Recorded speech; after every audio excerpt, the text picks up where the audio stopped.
प्रेरक कहानी 1 बुद्ध और चक्षुपाल। एक बार भगवान बुद्ध जेतवन विहार में रह रहे थे। भिक्षु चक्षुपाल भगवान से मिलने के लिए आए थे। उनके आगमन के साथ उनकी दिनचर्या, व्यवहार और गुणों की चर्चा भी हुई। भिक्षु चक्षुपाल अंधे थे। एक दिन विहार के कुछ भिक्षुओं ने कुछ मरे हुए कीड़ों को चक्षुपाल की कुटी के बाहर पाया और उन्होंने चक्षुपाल की निंदा करनी शुरू कर दी कि उन्होंने इन जीवित प्राणियों की हत्या की। भगवान बुद्ध ने निंदा कर रहे उन भिक्षुओं को बुलाया और पूछा कि क्या तुमने भिक्षु को कीड़े मारते हुए देखा है? उन्होंने उत्तर दिया नहीं।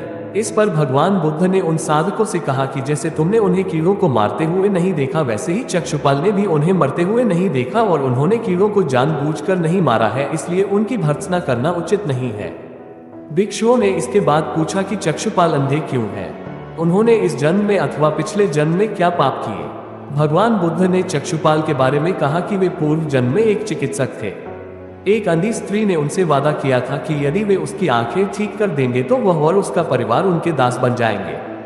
स्त्री की आंखें ठीक हो गई, पर उसने दासी बनने के भय से यह मानने से इनकार कर दिया। चिकित्सक को तो पता था कि उस स्त्री की आंखें ठीक हो गई हैं। वह झूठ बोल रही है। उसे सबक सिखाने के लिए या बदला लेने के लिए चक्षुपाल ने दूसरी दवा दी। उस दवा से महिला फिर अंधी हो गई। वह कितना ही रोई पिटी, लेकिन चक्षुपाल जरा भी नहीं पसीजा। इस पाप के फलस्वरूप अगले जन्म में चिकित्सक को अंधा बनना पड़ा। प्रेरक कहानी 2 परिश्रम और धैर्य। एक बार भगवान बुद्ध अपने अनुयायियों के साथ किसी गांव में उपदेश देने जा रहे थे। उस गांव से पूर्वी मार्ग में उन लोगों को जगह जगह बहुत सारे गड्ढे खुदे हुए मिले। बुद्ध के एक शिष्य ने उन गड्ढों को देखकर जिज्ञासा प्रकट की, आखिर इस तरह गड्ढे का खुदे होने का तात्पर्य क्या है? बुद्ध बोले, पानी की तलाश में किसी व्यक्ति ने इतने गड्ढे खोदे हैं। यदि वह धैर्यपूर्वक एक ही स्थान पर गड्ढे खोदता तो उसे पानी अवश्य मिल जाता, पर वह थोड़ी देर गड्ढा खोदता और पानी न मिलने पर दूसरा गड्ढा खोदना शुरू कर देता। व्यक्ति को परिश्रम करने के साथ धैर्य भी रखना चाहिए। प्रेरक कहानी 3 अमृत की खेती। एक बार भगवान बुद्ध भिक्षा के लिए एक किसान के यहाँ पहुंचे। तथागत को भिक्षा के लिए आया देखकर किसान उपेक्षा से बोला, श्रमण मैं हल जोतता हूँ और तब खाता हूँ। तुम्हें भी हल जोतना और बीज बोना चाहिए और तब खाना खाना चाहिए। बुद्ध ने कहा, महाराज मैं भी खेती ही करता हूँ। इस पर किसान को जिज्ञासा हुई और वह बोला, मैं न तो तुम्हारे पास हल देखता हूँ, ना बैल और ना ही खेती का स्थल। तब आप कैसे कहते हैं कि आप भी खेती ही करते हो? आप कृपया अपनी खेती के संबंध में समझाएं। बुद्ध ने कहा, महाराज मेरे पास श्रद्धा का बीज, तपस्या रूपी वर्षा और प्रजा रूपी जोत और हल है। पापभीरुता का दंड है, विचार रूपी रस्सी है, स्मृति और जागरूकता रूपी हल्की फाल और पेनी है। मैं वचन और कर्म में संयत रहता हूँ। मैं अपनी इस खेती को बेकार घास से मुक्त रखता हूँ और आनंद की फसल काट लेने तक प्रयत्नशील रहने वाला हूँ। अप्रमाद मेरा बैल है जो बाधाएं देखकर भी पीछे मुंह नहीं मोड़ता है। वह मुझे सीधा शांति धाम तक ले जाता है। इस प्रकार मैं अमृत की खेती करता हूँ। प्रेरक कहानी 4 दान की महिमा।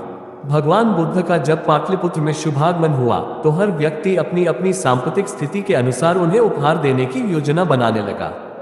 राजा बिंबिसार ने भी कीमती हीरे, मोती और रत्न उन्हें पेश किए। बुद्धदेव ने सबको एक हाथ से सहर्ष स्वीकार किया। इसके बाद मंत्रियों, सेठों, साहूकारों ने अपने अपने उपहार उन्हें अर्पित किए और बुद्धदेव ने उन सबको एक हाथ से स्वीकार कर लिया। इतने में एक बुढ़िया लाठी टेकते वहां आई। बुद्धदेव को प्रणाम कर वह बोली, भगवान जिस समय आपके आने का समाचार मुझे मिला उस समय मैं यह अनार खा रही थी। मेरे पास कोई दूसरी चीज न होने के कारण मैं इस अतखाए फल को ही ले आई हूँ। यदि आप मेरी इस तुच्छ भेद स्वीकार करें तो मैं अहोभाग्य समझूंगी। भगवान बुद्ध ने दोनों हाथ सामने कर वह फल ग्रहण किया। राजा बिंबिसार ने जब ये देखा तो उन्होंने बुद्धदेव से कहा, भगवान क्षमा करें, एक प्रश्न पूछना चाहता हूँ। हम सब ने आपको कीमती और बड़े बड़े उपहार दिए जिन्हें आपने एक हाथ से ग्रहण किया, लेकिन इस बुढ़िया द्वारा दिए गए छोटे एवं झूठे फल को आपने दोनों हाथों से ग्रहण किया, ऐसा क्यों? ये सुन बुद्धदेव मुस्कुराए और बोले, राजन आप सब ने अवश्य बहुमूल्य उपहार दिए हैं, किंतु ये सब आपकी संपत्ति का 10वां हिस्सा भी नहीं है। आपने ये दान दीनों और गरीबों की भलाई के लिए नहीं किया है, इसलिए आपका ये दान सात्विक दान की श्रेणी में नहीं आ सकता। इसके विपरीत इस बुढ़िया ने अपने मुंह का कौर ही मुझे दे डाला है। भले ही यह बुढ़िया निर्धन है, लेकिन इसे संपत्ति की कोई लालसा नहीं है। यही कारण है कि इसका दान मैंने खुले हृदय से दोनों हाथों से स्वीकार किया है।